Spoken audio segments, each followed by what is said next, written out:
말씀은 요한복음 2장 1절부터 12절까지입니다. 한 절씩 교독하겠습니다. 사흘째 되던 날 갈릴리 가나에 혼례가 있어 예수의 어머니도 거기 계시고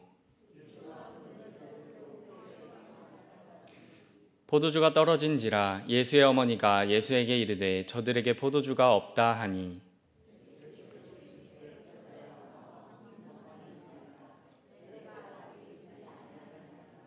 그의 어머니가 하인들에게 이르되 너희에게 무슨 말씀을 하시든지 그대로 하라 하니라.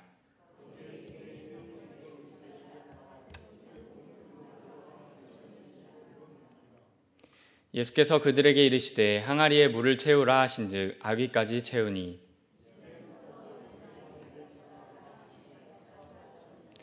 연회장은 물로 된 포도주를 맛보고도 어디서 났는지 알지 못하되 물 떠온 하인들은 알더라. 연회장이 신랑을 불러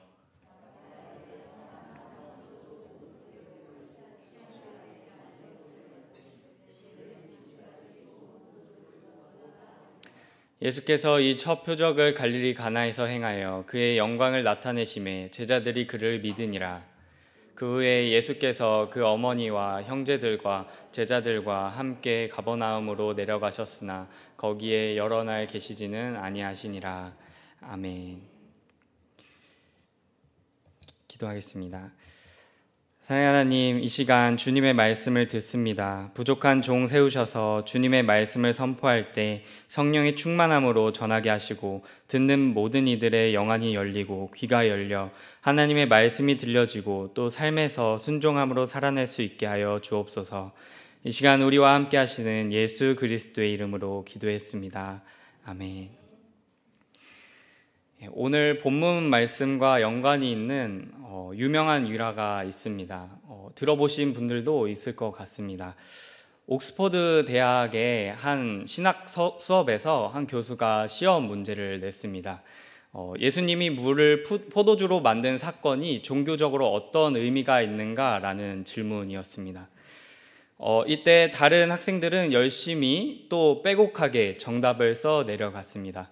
그런데 한 학생은 가만히 앉아서 눈을 감고 아무것도 하지 않고 있었습니다.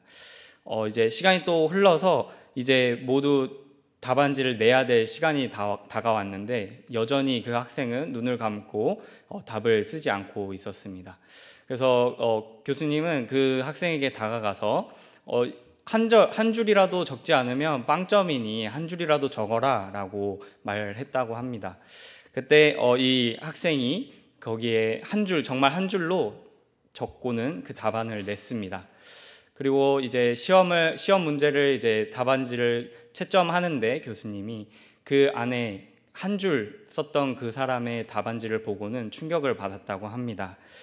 그 사람이 쓴 답은 이러했습니다. 물이 그 주인을 만나니 얼굴이 붉어졌습니다. 라고 적었다고 합니다. 그 교수는 답안을 보고 충격받아 그에게 높은 점수를 줬다고 합니다. 이것은 유명한 낭만파 시인인 바이런의 일화입니다.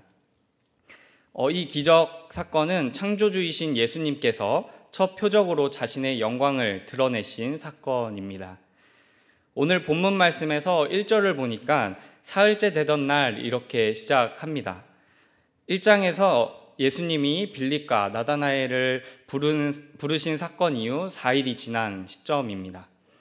예수님은 세례 요한에게 세례를 받으시는 것으로 공생애를 시작하셨고 그리고 제자들을 모두 부르심으로 자신의 사역이 시작됐다는 것을 나타내 보이셨습니다. 모든 제자들을 부르시고 사흘이 지난 시점에 예수님과 제자들은 가나의 혼인잔치에 초대를 받아 가나로 향하게 되었습니다. 여기서 사흘이라는 표현을 가지고 여러 신학자들이 의견이 달라졌다고 합니다. 요한이 표현한 사흘째 되던 날이라는 표현이 예수님의 부활을 암시하는 표현인가 그렇지 않다 이렇게 두 의견으로 갈라졌다고 합니다.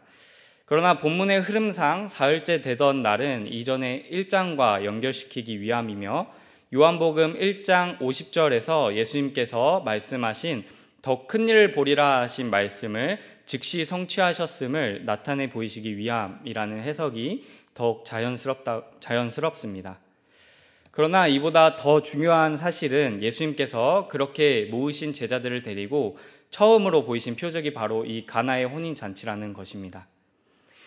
당시 유대인들에게 혼례는 굉장히 중요한 예식 행사였습니다. 그렇기에 신랑 신부뿐만 아니라 그를 돕는 자들에게도 중요한 자리였는데요. 그곳에 문제가 생겼습니다. 유대인의 혼례는 보통 일주일간 지속되었습니다. 매일 새로운 하객이 방문하고 또 축하해 주느라고 많은 음식과 포도주가 떨어진 상태인 것입니다. 요즘 우리 시대의 결혼식을 떠올려 보면 식이 끝나고 밥을 먹을 때에 그곳에 음료가 떨어졌습니다 라는 문구를 보게 된다면 아쉬워하는 사람은 있을 수 있지만 이 결혼식이 망했다라고 할 사람이 과연 있을까요? 없을 것입니다, 아마. 그런데 당시 이때에 그들의 문화에 있어서는 포도주가 없어 더 이상 제공할 수 없다라고 말할 수 없는 것입니다.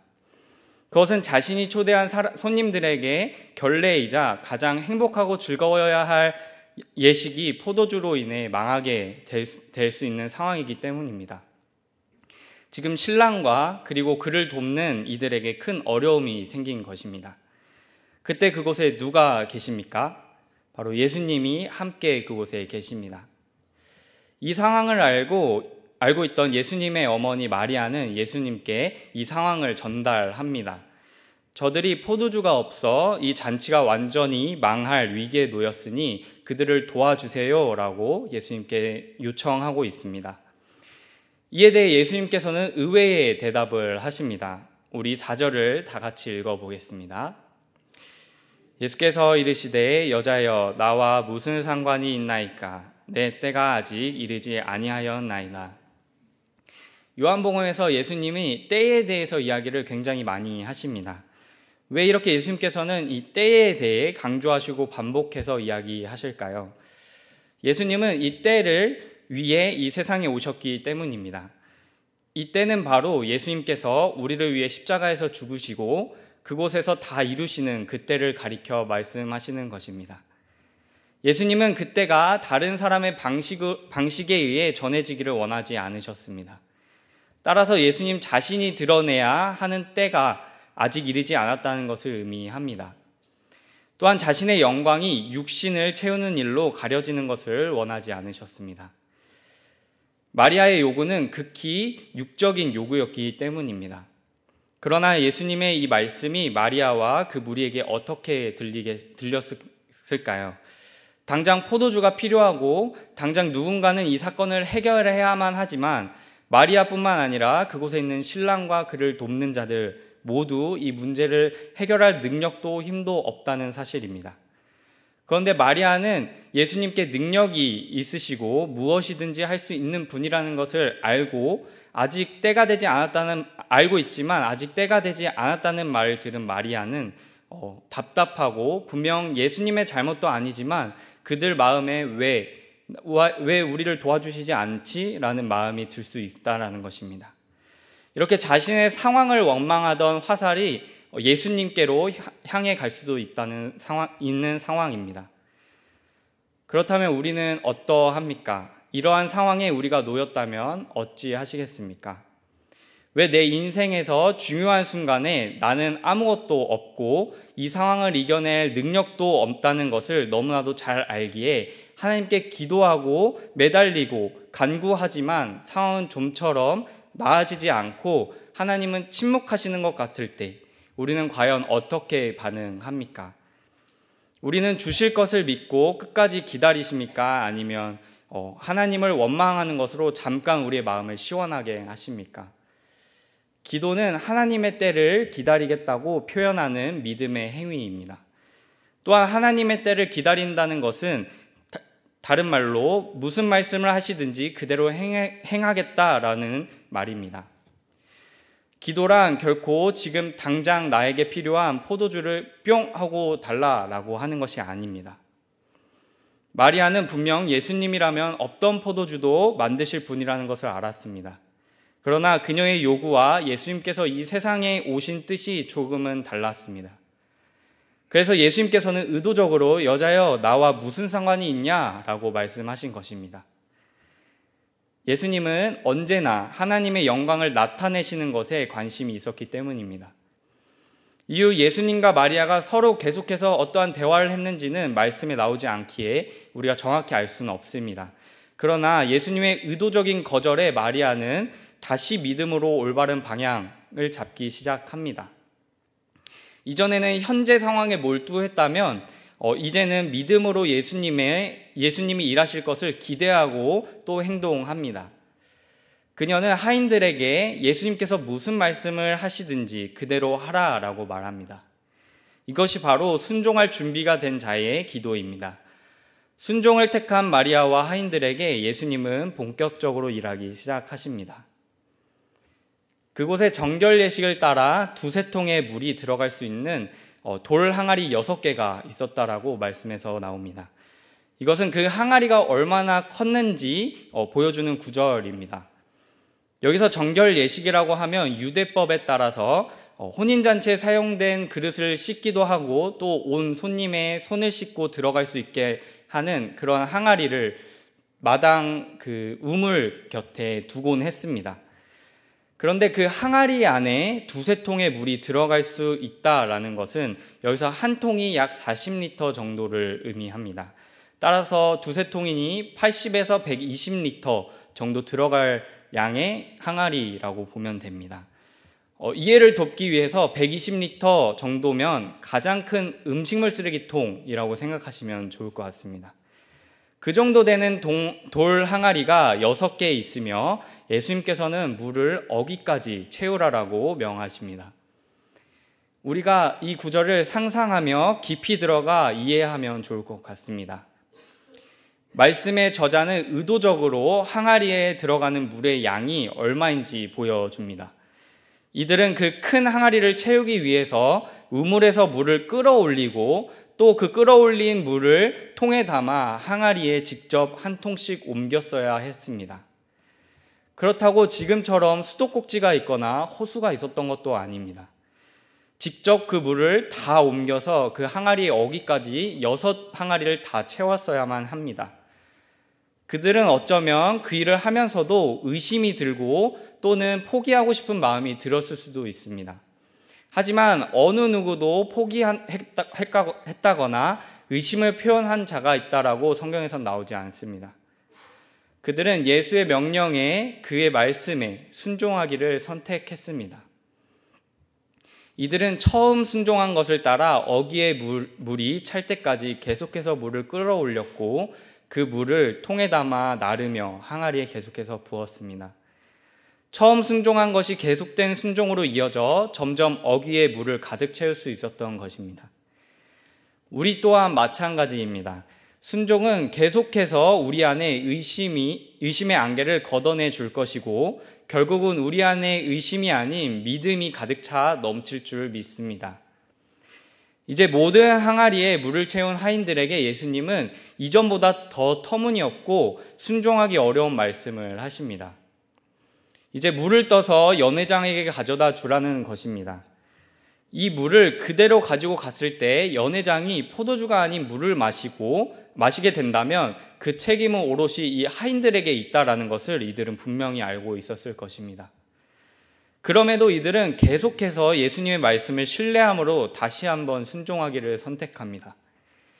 이들의 순종을 따라 물은 연회장에게 전해졌습니다. 그러나 연회장이 먹게 된 것은 무엇이었습니까? 네, 포도주였습니다. 그것도 지금까지 맛보지 못한 최상급의 포도주였습니다. 9절에서 연회장은 물로 된 포도주를 먹고도 이것이 어디서 어떻게 만들어져서 왔는지 알 수 없었습니다. 그것을 알 수 있는 사람은 누구뿐입니까? 네, 바로 말씀에 순종했던 하인들 뿐이었습니다. 그저 주어진 것을 받아먹은 연회장과 하객들과 달리 예수님의 말씀에 순종하여 일하심을 직접 목격한 하인들은 앞으로 예수님을 믿고 믿음으로 살아갈 것입니다. 연회장과 하객들은 그 혼인잔치에서 포도주를 먹는 것으로만 잠깐 기뻐하고 그 기쁨은 언젠간 잊혀지게 됩니다. 하지만 하인들은 앞으로의 삶에서 잊혀지지 않는 기쁨으로 살아가게 될 것입니다. 우리도 주님의 말씀을 받아 먹고 그 자리에서 기뻐하고 끝난다면 우리는 딱 그 정도까지의 은혜와 기쁨만 누릴 뿐입니다. 하지만 말씀에 순종함으로 그 은혜를 직접 경험한 자들은 더 큰 은혜와 기쁨으로 살아갈 수 있다는 것입니다. 미술학자 유홍준 교수가 문화유산 답사기라는 책에서 처음 쓴 용어인 아는 만큼 보인다라는 말을 빌리자면, 이제 하인들의 삶에서는 오늘 순종한 만큼 계속해서 보일 것입니다. 앞으로의 삶에서도 그들은 순종한 만큼 예수님의 행적과 하나님의 영광을 보게 될 것입니다. 예수님이 무슨 말씀을 하시든지 그대로 행하던 그들은 이제 앞으로 어떤 어려움과 고난이 와도 예수님의 능력으로 이겨낼 힘을 얻게 된 것입니다. 이것은 순종해 본 사람만이 경험할 수 있는 특권이자 은혜입니다. 우리는 우리 삶에서 얼마나 하나님의 말씀에 순종하며 살아가고 있습니까? 내가 할 수 있겠다 하는 범위 안에서의 순종이 아닌 이 하인들의 순종은 자신의 일자리, 생계를 내놓는 순종이었습니다. 우리는 내가 가장 중요하다고 생각하는 것도 예수님을 위해 순종함으로 내어놓을 수 있습니까? 정말 나의 상식을 벗어나고 도저히 말이 안 되는 것에 순종을 원하셔도 우리는 기꺼이 순종함으로 나아갈 수 있냐는 것입니다. 사실은 예수님께서 먼저 말도 안 되는 일에 순종하셨습니다. 창조주이신 예수님께서 피조물인 우리와 같은 모습으로 함께 살아가며 심지어 그분 손으로 만드신 인간이 직접 죽이는 일에 예수님은 순종하셨습니다. 하나님이 우리를 사랑하셔서 독생자를 보내주신 것은 어느 무엇과도 비교할 수 없는, 어느 상식에서도 벗어나는 그러한 이해할 수 없는 사실입니다. 하지만 예수님은 완전한 순종을 보여주셨습니다. 그렇기에 우리에게 완전한 신뢰와 순종을 요구하실 수 있는 것은 예수님이 완전한 순종을 하셨기 때문입니다. 오늘 본문에서 완전한 신뢰와 순종을 요구하신 예수님을 이 하인들은 믿었습니다. 그러나 우리는 종종 믿음에 대해 착각하거나 오해할 때가 있는 것 같습니다. 우리는 믿음을 동의하는 것 정도로만 생각할 때가 있는 것 같습니다. 우리는 예수님이 하나님이시며 이 세상에 오시어 나를 위해 죽으신 것을 인정하고 믿습니다. 맞죠? 네, 믿습니다. 그러나 예수님에 대해 알고 그가 나를 위해 죽으셨다는 것에 동의하는 것이 믿음이라 할 수는 없다는 것입니다. 예수님이 하나님의 아들인 것과 그리스도인 것은 마귀도 동의합니다. 하지만 마귀는 하나님의 말씀에 순종합니까? 예수님을 신뢰하나요? 아닙니다. 믿음은 입술로 동의한다고 끝이 나는 것이 아닙니다. 그분이 능력이 있으시고 나를 위해 죽으신 것을 아는 것만이 믿음이 아니라는 것입니다. 그분의 말씀에 온전한 신뢰와 완벽한 순종을 할 때 비로소 완벽한 믿음이라고 할 수 있는 것입니다. 오늘 말씀에 나온 하인들의 믿음은 조금씩 순종했던 그 순간들 속에서 점점 자라났고 결국 예수님을 완벽히 신뢰하고 완벽히 믿게 되었습니다.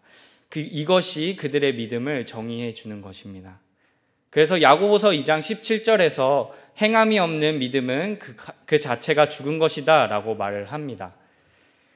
우리도 하루하루 작은 것에서부터 순종함으로 나아갈 때 우리 안에 의심과 걱정의 안개가 걷히고 완전한 신뢰와 순종으로 살아있는 믿음이 될 줄을 믿습니다.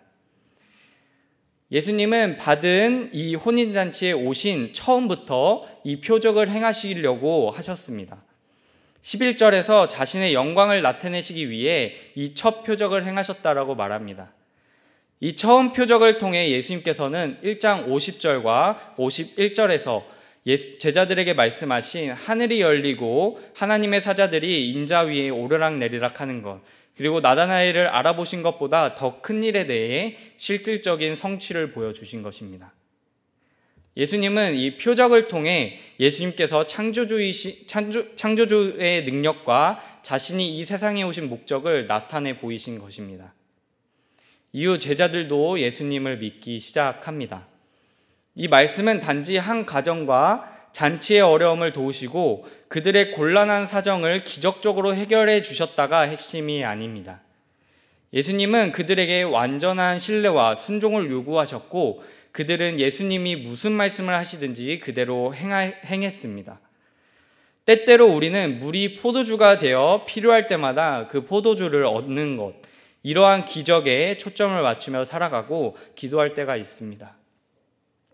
그러나 예수님은 우리가 곤란한 상황을 넘기는 것보다 완전한 신뢰와 순종 안에서 진짜 예수님을 경험하고 예수님과 관계를 맺는 것, 그를 믿는 믿음으로 살아가는 것에 더 관심을 두고 계신다는 것입니다.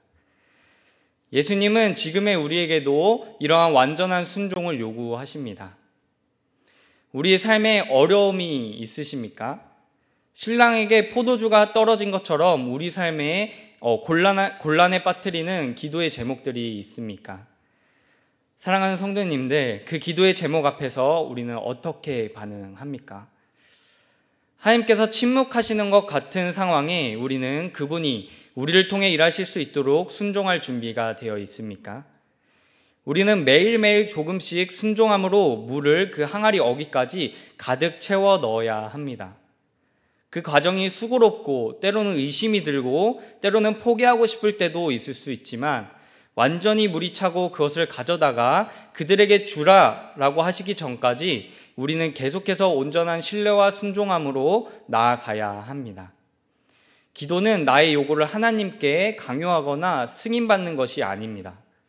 기도는 하나님의 때를 기다리며 완전한 순종을 하기 위해 준비되어져 가는 훈련입니다. 비로소 그 물을 떠서 그들에게 가져갈 충분한 믿음이 될 때까지 하나님께서는 계속해서 우리에게 어기까지 물을 채우는 일을 반복하실 것입니다. 우리가 완전한 순종이 가능해질 때 하나님은 우리에게 더 큰 일을 맡기시고 우리의 기도의 제목 또한 이루실 줄을 믿습니다. 완전한 순종으로 그분이 무슨 말씀을 하시든지 그대로 살아가는 우리 모두가 되기를 간절히 원합니다. 기도하겠습니다. 사랑의 하나님, 지금도 우리에게는 해결하지 못한 기도 제목들이 너무 많습니다. 그러나 우리는 다 떨어진 포도주와 그 포도주 때문에 생길 어려움을 바라보기보다 그 모든 것을 역전시킬 수 있으신 하나님을 바라보며 예수님께서 그러하셨듯 완전한 순종으로 나아갈 수 있게 도와주시옵소서. 하나님, 때로는 우리 아무리 인내하고 순종해도 물이 어기까지 차지 않는 듯해 보이고 나의 믿음이 작아서 그런 건 아닌가 하는 불안과 좌절감 속에서도 여전히 우리에게 따뜻한 음성과 죽기까지 사랑하신 그 사랑으로 위로하심을 힘입어 주님이 무슨 말씀을 하든지 그대로 행할 수 있는 믿음이 이 자리 가운데 순종하겠다 결단한 이들에게 모두 있기를 원합니다. 완전한 순종으로 우리의 죄를 해결하시고 이제는 우리에게 그 순종을 행할 수 있도록 항상 곁에서 지키시고 힘주시는 예수 그리스도의 이름으로 기도했습니다. 아멘.